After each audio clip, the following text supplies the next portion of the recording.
नमस्कार, मेरा नाम गुणेश जगताप है। मैं आपको शेमोशी पार्ट 1 ये 9वीं कक्षा के रिवाइज सिलेबस के बारे में बता रहा हूँ। आपको शेमोशी पार्ट 1 इस विषय में अतिरिक्त जानकारी तो है, लेकिन अभी नए जो रिवाइज सिलेबस हुआ है उसके बारे में मैं यहाँ पर बता रहा हूँ। मेरा वीडियो देखने के बाद अगर आपको मेरा वीडियो पसंद आता है तो आप उसको लाइक कर सकते हो और सब्सक्राइब कर सकते हो।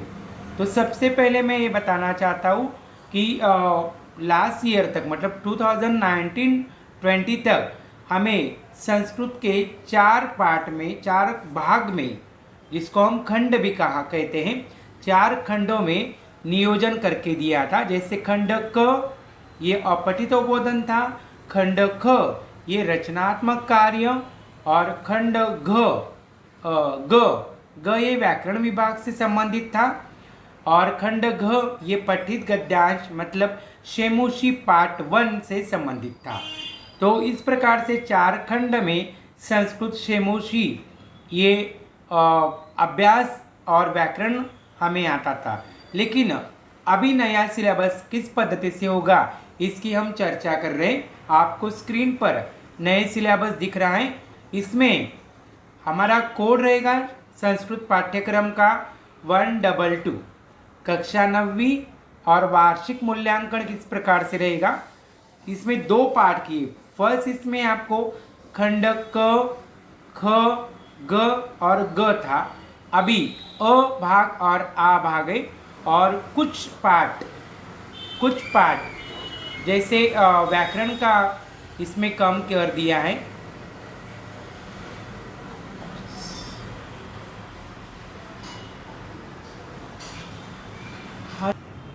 तो पहले प्रश्न पत्रिका में 4 खंड होते थे, अभी 2 खंडों में इसका परिवर्तन किया गया है। जैसे खंड अ ये कुल मिला के 40 गुणों का रहने वाला है। इसमें शुरुआत में ही व्याकरण दिया है। जो संधि कार्य में गत वर्ष में लास्ट ईयर में हमें लगभग खंड ग में आता था, वो संधि कार्य यहाँ पर शुरुआत में दिया गया है। उससे प्रश्न पत्रिका की शुरुआत होने वाली है। संधि कार्य में सबसे पहले स्वर संधि, दीर्घ, गुण और अयादि। लास्ट परीक्षा में संधि का स्वर संधि के ही भेद थे। अभी स्वर संधि के बाद स्वर संधि की दीर्घ, गुण और ययादि संधि, मतलब बाकी जो संधि है स्वर संधि के, वृद्धि संधि और यण संधि या पूर्व रूप संधि, इसका समावेश इसमें नहीं है। उसके बाद व्यंजन संधि हमें प्रथम अभ्यासक्रम में नहीं दी गई थी। अभी व्यंजन संधि का भी यहाँ पर उन्होंने अभ्यास दिया है। इसमें प्रथम वर्गीय व्यंजन संधि तृतीय वर्ण परिवर्तन में होती है। म स्थान पे अनुस्वार होने वाली व्यंजन संधि एक संधि का यहाँ पर हमें अभ्यास करना है, जो है तृतीय वर्ण परिवर्तन संधि, और दूसरी संधि है म स्थान पे अनुस्वार संधि। इसके बाद स्वर संधि जो के भेद है, तीसरा भेद विसर्ग संधि, जिसमें 5 या 6 कुल मिला के प्रकार हम अभ्यास करते, उसमें सिर्फ उत्व संधि का अभ्यास हमें करना है। तो गत वर्ष में स्वर संधि के भेद का अभ्यास हमें करना था। अभी स्वर संधि के साथ व्यंजन संधि और विसर्ग संधि भी हमें अभ्यास करनी है। उसके बाद शब्द रूपाणी, इसमें अकारांत पुल्लिंगी बालकवत शब्द, उकारांत पुल्लिंगी साधुवत शब्द। तो पुल्लिंगी का अकारांत जिसमें अ जैसे उच्चारण का निर्माण होता है वो बालकवत शब्द, उकारांत जैसे उच्चारण होने वाला साधुवत ये शब्द रूपाणी, ये यहाँ पर हमें उपयोग करना है वाक्य रचना में। आकारांत स्त्रीलिंगी शब्द लता और इकारांत नदीवत शब्द बड़ी इकारांत, ये भी हमें अभ्यास करना है। ये जो बालक, साधु, लता, नदी, ये हम कक्षा 6, 7, 8 तक पढ़ते आए, उसी का रूप हमें सही पद्धति से वाक्य रचना में लगाना पड़ता है। इन शब्दों की जगह सर्वनाम का प्रयोग भी हम कर सकते, जैसे अस्मत्, युष्मत्, इनका भी हमें अतिरिक्त अभ्यास करना है, क्योंकि उसमें भी आपको वाक्य रचना सही पद्धति से आप लगा सकते हो। तो संधि कार्यम आपको 4 गुणों के लिए दिया गया है, शब्द रूपाणी आपको 4 गुणों के लिए दिया गया है। उसके बाद तृतीय व्याकरण विभाग उन्होंने दिया है धातु रूपाणी। धातु में जो मूल धातु शब्दों के होते, जैसे पठति, अपठति, ये जो शब्द रचना जिसका पट धातु मूल है, गच्छति, अगच्छत, गमिष्यामि, जो भी उसका रूप हम तैयार कर रहे क्रिया की पद्धति से, तो उसका गम धातु है। वैसे धातु आपको पठ, गम, वद, भू, क्रीड, नी, दृश्य, अस, क्रू, पा, पीब धातु का पा, ये पा लकारों के साथ आपको अभ्यास करने हैं। उसके अतिरिक्त सेव और लब, ये लुट लकार और लट लकार में आपको अभ्यास करने हैं। तो धातु रूपाणी भी आपको आ रहे 4 गुणों के लिए। इसके बाद आपको चतुर्थ पाठ, मतलब जो व्याकरण का चौथा हिस्सा आ रहा है कारक उपपद विभक्ति। इसमें द्वितीया से लेके सप्तमी तक शब्द रचना होती है। ये शब्द आने के बाद जो विभक्ति में परिणाम होता है, विशेष कारण वो विभक्ति बदल जाती है। वैसे कुछ शब्द आपको, जैसे द्वितीया विभक्ति में परितः, निकषः, प्रति, वीणा, तृतीया में सह, समम, सार्थम, वीणा, अलम, हीन, चतुर्थी विभक्ति में रुच, दा, यच्छ का दा रूप मूल होता है, नम, कूप, पंचमी विभक्ति में वीणा फिर से है, बही, भी, रक्ष, षष्ठी विभक्ति में आप उसका उपयोग कर सकते ऊपरी, अध, पुरत, पृष्ठत, और सप्तमी जो कारक उपपद विभक्ति की अंतिम है उसमें स्नेह, निपुण, विश्वस्य। इस प्रकार के आप 4 गुणों के लिए इसका अभ्यास कर सकते हो। इसके बाद प्रत्यय, शुरुआत में हमें 6 प्रत्यय दिए गए थे, अभी इसमें से 2 प्रत्यय कम कर दिए हैं। प्रत्यय में कत्वा, तुमुन, लेप, ये शुरुआत से हम पढ़ते आ रहे कक्षा 6, 7, 8 में, और कतवतु या कवतु इसको भी कहा जाता है। ये 4 प्रत्यय का आपको 4 गुणों के लिए नियमों के साथ, परिभाषा के साथ वाक्य रचना में अच्छे से उपयोग करना है। संख्या शास्त्र, जिसमें 1 से 4 संख्या अलग अलग विभक्ति में है, प्रथमा से लेके अलग अलग विभक्ति में हम उसका उपयोग करते हैं कि एक वचन, द्विवचन, बहुवचन में। तो इस प्रकार से 1 से 4 संख्या, और बाकी संख्या जो भी पंच से लेके शतम तक, ये आपको अच्छे से शब्दों में और अंकों में भी अच्छे से समझ लेना है, जिसका लेखन आपको वाक्य रचना में दिए गए शब्दों को किस प्रकार से आप अंकों को किस प्रकार से शब्दों में परिवर्तन करोगे, इसका आपको पता होना चाहिए। कुल मिला के 3 गुणों के लिए आपको संख्या आने वाली है। संख्या के बाद व्याकरण विभाग का 7वां विभाग जो टॉपिक है वो है उपसर्ग। किसी भी वाक्य के पहले जो अगर कोई शब्द हम लगाते हैं उसको उपसर्ग कहा जाता है। तो इसमें उपसर्ग के कुछ उदाहरण हमें दिए गए, कुल मिला के 8 या 9 शब्द से ज़्यादा यहाँ पर उपसर्ग के उदाहरण दिए गए। आ, बी, प्रति, उप, अनु, नीर, प्र, अधि, अप, नि, अव, इस प्रकार के यहाँ पर हमें उपसर्ग दिया गया है। उसके बाद 8वां टॉपिक हम जो लेने वाले उसमें है रेखांकित पंच प्रश्नान निर्माण। ये पठित अवबोधन से, मतलब पहला जो पाठ आपको आने वाला है शुरुआती व्याकरण से दी गई है, और उसके बाद हमें 15 मार्क के लिए पठित गद्यांश के 2 पाठ किए गए। अ भाग में 15 मार्क का पाठ दिया है और आ भाग में 15 गुणों का पाठ दिया गया है।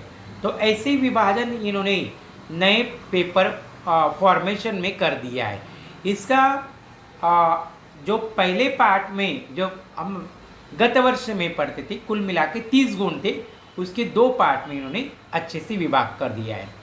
रेखांकित प्रश्न निर्माण कुरत जो आपको पठित गद्यांश दिया गया है, इस पठित गद्यांश में जो प्रश्न निर्माण कुरत होता है ये आपको मतलब गत वर्ष में लास्ट ईयर में 4 गुणों के लिए था, अभी 1 गुण उसको बढ़ा दिए 5 गुणों के लिए रहेगा।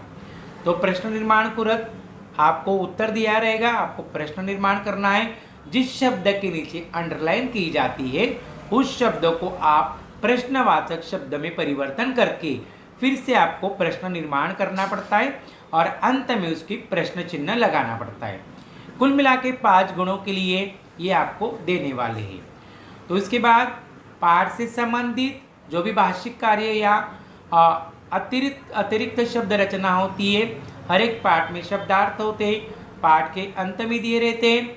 इसके पर्यायी शब्द, सेम वर्ड्स, विशेष विशेषण पद, ये आपको पाठ के आधार पर 4 गुणों के लिए देने वाले हैं। तो पठित गद्यांश का आपको यहाँ पे अच्छे से पर्यायवाची शब्दों का पठन करना पड़ेगा। भाषिक कार्य, ये भाषिक कार्य हम पठित गद्यांश में लगाते थे। तो पठित गद्यांश में जो भी गद्यांश, पद्यांश या नाट्यांश आता था उसके नीचे के 2-2 गुणों के लिए या 3 गुणों के लिए जो प्रश्न है उसको ऊपर दिया गया है 6 गुणों के लिए। इसमें क्या होगा भाषिक कार्य में, ये मैं अच्छे से समझाता हूँ आपको। जैसे कर्तृवाच्य, क्रियावाच्य, कर्तृ क्रिया, ये दोनों का समावेश कहाँ पर है, उनके पर्याय आपको दिए जाते। विशेष विशेषण पद क्या होता है, इसके पर्याय आपको दिए जाते हैं। पर्याय विलोम पदानी शब्द ये आपको दिए जाएंगे। तो 4 जो टॉपिक उन्होंने दिए उसमें से कोई भी भाग आपको वो पूछ सकते हैं। तो आपको अतिरिक्त शब्द रचना, कर्तृपद क्या होता है, क्रिया क्या होती है, विशेषण क्या होता है, विशेष्य क्या होता है और विलोम पदानी शब्द क्या होते हैं, इनका ठीक से पठन और अभ्यास करना पड़ेगा। तो शुरुआत में मैंने अ भाग में बताया व्याकरण विभाग, और उसके बाद पठित अवबोधनम, ये हो गया कुल मिला के 40 गुणों का। इसके बाद हम देख रहे हैं आ भाग। आ में 40 गुण उन्होंने दिए। आ में जो शुरुआत में गत वर्ष में हमें अपठित अवबोधन था, अनसीन पैसेज, इसको वैसे के वैसे रखा गया है।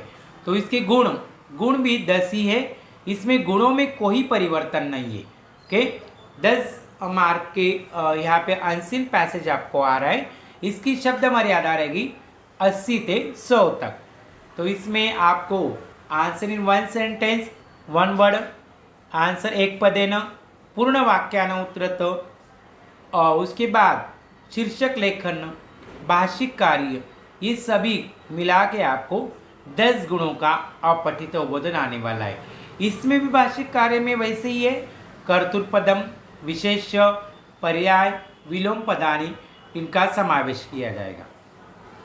इसके बाद रचनात्मक कार्य। रचनात्मक कार्य में हम हमेशा देखते औपचारिक, फॉर्मल और इनफॉर्मल लेटर, औपचारिक और अनौपचारिक पत्र लेखन। पत्र लेखन पूर्ण करने के लिए आपको जो मदद दी जाती है, शब्दों की मदद दी जाती है, तो मंजूषा की सहायता से आपको पत्र लेखन पूर्ण करना है। ये पत्र लेखन में आपको 10 पर्याय रहेंगे, 10 शब्द दिए जाते जो पत्र के विषय के अनुसार आपको सही पद्धति से लगाने पड़ते हैं। ये लगाने के बाद आपको पूर्ण पत्र अच्छे से आपने उत्तर पत्रिका में लिखना पड़ता है। इसको हर एक ऑप्शंस को जो पर्याय दिए जाते उनको आधा गुण होता है। तो कुल मिला के 5 गुणों का ये आपको दिया जाएगा। उसके बाद चित्र वर्णन। चित्र वर्णन में आपको मंजूषा दी जाती है, अलग अलग चित्र दिए जाते हैं। उस चित्र पर आधारित आपको कर्ता, कर्म और क्रिया के साथ अर्थपूर्ण व्याकरण दृष्टि अर्थपूर्ण ऐसे वाक्य रचना तैयार करनी पड़ती है और लगभग 5 वाक्य आपको तैयार करने पड़ते। इसमें आपको 5 गुण मिल जाते। जिन विद्यार्थियों को लग रहा है कि मुझे चित्र ठीक से समझ में नहीं आ रहा है, शब्द रचना मुझे ठीक से समझ में नहीं आ रही, उनके लिए भी और एक पर्याय हमें दिया गया है, अनुच्छेद लेखन। एक कोई भी आपको टॉपिक दिया जाता है, जैसे पर्यावरण से महत्वम, अस्माकम विद्यालय, कोई भी एक टॉपिक आपको दिया जाएगा, उसको मंजूषा भी दी जाती है। चित्र वर्णन से ज़्यादा मंजूषा अनुच्छेद लेखन में आपको नज़र में आती है और उसके आधार पर आपको कर्ता कर्म क्रिया के वाक्य तैयार करने हैं। जब आप पेपर रीडिंग करोगे तो उस समय आप विद्यार्थियों को डिसीजन लेना है कि आपको अनुचित लेखन सही लग रहा है या चित्र वर्णन। जो आप शुरुआत में लिखने वाले हो उसी को आपको अच्छे से गुण मिल जाते हैं। इसीलिए आपको जो अच्छे से समझ में आ रहा है और जिसके वाक्य रचना आप ठीक से तैयार कर रहे हो तो आप वो पहला लिखना ठीक रहेगा। इसके बाद हम जा रहे अनुवाद की तरफ। अनुवाद हिंदी या इंग्लिश भाषा में 5 या 7 वाक्य दिए जाते जिसमें कोई भी 5 वाक्य आपको संस्कृत भाषा में अनुवाद करने हैं। ध्यान रहे अनुवाद करते समय उसका अर्थ नहीं बदलना चाहिए। जिस प्रकार से हिंदी में दिया है या इंग्लिश में वाक्य रचना दी है, दोनों भाषा में आपको दिया जाता है, एक ही वाक्य दोनों भाषा में देते हैं। फिर आपको इसको सरल संस्कृत भाषा में अनुवाद करना है। अनुवाद करते समय आपको कर्ता कर्म और क्रिया के ध्यान रखना है। उसके साथ उसका वचन, लकार, कौन से लकार में कौन से काल में वाक्य रचना तैयार करनी है, इसका आपको सराव मतलब प्रैक्टिस करने के बाद आपको अनुवाद का वाक्य तैयार कर सकते हो। कुल मिला के 7 वाक्य आपको दिए जाएंगे, तो उसमें से कम 5 वाक्य जो आपको सही पद्धति से आ रहे वो आपको तैयार करने हैं। ओके, तो इसमें आपको और सुविधाएं, जैसे आपको शुरुआत के कुछ वाक्य कठिन लग रहे, आप नीचे और वाक्य पठन कीजिए, आप उससे अनुवाद के वाक्य जो आपको सही या सुंदर पद्धति से तैयार कर सकते हो, व्याकरण से परिपूर्ण बराबर आ सकते हो, वो अनुवाद के 5 वाक्य आपको सुंदर पद्धति से तैयार करने। उसके बाद पठित अवबोधन फिर से सेकंड पार्ट जो 2 पार्ट में दिया है, अ भाग में 15 गुणों के लिए दिया है, आ भाग में 15 गुणों के लिए दिया है। तो इसमें उन्होंने गद्यांश जैसे बुद्धि बलवर्ती सदा और बाकी जो पाठ है उससे संबंधित कोई भी पाठ से संबंधित आपको जो पैसेज दिया जाएगा जिसमें आपको 1 वर्ड आंसर लिखने हैं और पूर्ण वाक्य उत्तर लिखने हैं। इन दोनों को यहाँ पर 3 गुण दिए जाएंगे। पहले 5 गुणों के लिए था क्योंकि इसमें 5 या 6 गुण इसमें दिए जाते थे जिसमें भाषिक कार्य का समावेश था, लेकिन शुरुआत में हमने देखा कि भाषिक कार्य अभाग में चला गया है, इस कारण यहाँ पर 3 गुण यहाँ पे हमें मिलने वाले हैं। तो जो भी गद्यांश है पाठ में दिए गए, ये गद्यांश आपको पूर्ण करने हैं। पद्यांश जो भी हमारी सुभाषिताणी वगैरह है या काव्य रचना आपको अभ्यास के लिए दी गई है, श्लोका दिए गए, उनके 2 या 3 श्लोका में एक श्लोक आपको अच्छे से दिया जाता है जिस पर आधारित आपको 1 वर्ड आंसर एक पदेन उत्तरत कंप्लीट सेंटेंस पूर्ण वाक्यानं उत्तरत आपको लिखना है। ये भी 3 गुणों के लिए इसमें भी भाषिक कार्य अलग कर दिया है। नाट्यांश जो भी नाटक आपको जैसे सौदार्यम प्रकृति शोभा या अन्य प्रकार के नाटक जो भी आपको अभ्यास के लिए दिए गए वो आपको अच्छे से रीड करना है। एक नाट्यांश आपको दिया जाएगा, उस पर आधारित आपको 3 प्रश्न पूछे जाएंगे, एक पदेन उत्तरत और पूर्ण वाक्य उत्तरत के कुछ प्रश्न। 3 गुणों के लिए आपको ये नाट्यांश आने वाला है। इसके बाद श्लोकान्वय, शुरुआत के प्रश्न पत्रिका में श्लोकान्वय में हमें 2 श्लोका रहते थे, उसका अन्वय हमें बताना था। जिन विद्यार्थियों को श्लोका कठिन जा रहा है वो भावार्थ भी उसका पर्याय दिया जाता था। श्लोका में के अन्वय में या भावार्थ में दोनों जगह आपको मंजूषा दी जाती है, सहायता दी जाती है, शब्दों सहायता दी जाती है। तो श्लोका का जो अर्थ है उसको ठीक से समझ के आप उसका अन्वय या भावार्थ मंजूषा के साथ पूर्ण कर सकते हैं। एक ही श्लोक आपको इस बार पूर्ण करना है, इसके लिए आपको 2 गुण दिए जाएंगे। तो आपको श्लोका का जहाँ पे श्लोका है नाट्यांश में या काव्य पंक्तियों में वो अच्छे से आपको अभ्यास करना है। घटनाक्रमानुसार कथा लेखन, स्टोरी सीक्वेंस, जो भी पाठ में घटनाक्रम दिए, बाकी काव्य रचना में घटनाक्रम का आता नहीं है, इसीलिए जो पाठ आपको गद्यांश या नाट्यांश से घटनाक्रम आपको अच्छे से समझना है। कुल मिला के 8 घटनाक्रम की वाक्य रचना रहती है, हर एक को आधा आधा गुण दिया जाता है। तो 4 मार्क का ये प्रश्न रहता है, लेकिन आपको ध्यान रखना है घटनाक्रम का अगर एक वाक्य भी आपका गलत हो गया तो आगे का सीक्वेंस भी गलत हो सकता है। इसलिए घटनाक्रम जब आप पूर्ण करते हो तो आपको ठीक से आपके सामने वो घटना लानी है कि कौन सा प्रकार से इस नाट्यांश में या गद्यांश में घटना हुई है, उसी प्रकार से आप घटनाक्रम पूर्ण कर सकती हो। ये हो गया हमारा आ भाग 40 गुणों का। तो अ भाग 40 गुणों के लिए इस प्रकार से रहेगा, आ भाग 40 गुणों के इस प्रकार से रहेगा। इसके बाद आपको कौन से पाठ इस बार अभ्यास के लिए आ रहे हैं, कुल मिला के शेमुशी पार्ट 1, इसमें 12 पाठ होते हैं, जिसमें हर साल बोर्ड वाले उसमें से 2 पाठ परीक्षा के लिए नहीं देते, लेकिन इस बार 2 के साथ और अन्य जो पाठ है 3 पाठ उन्होंने कम कर दिए।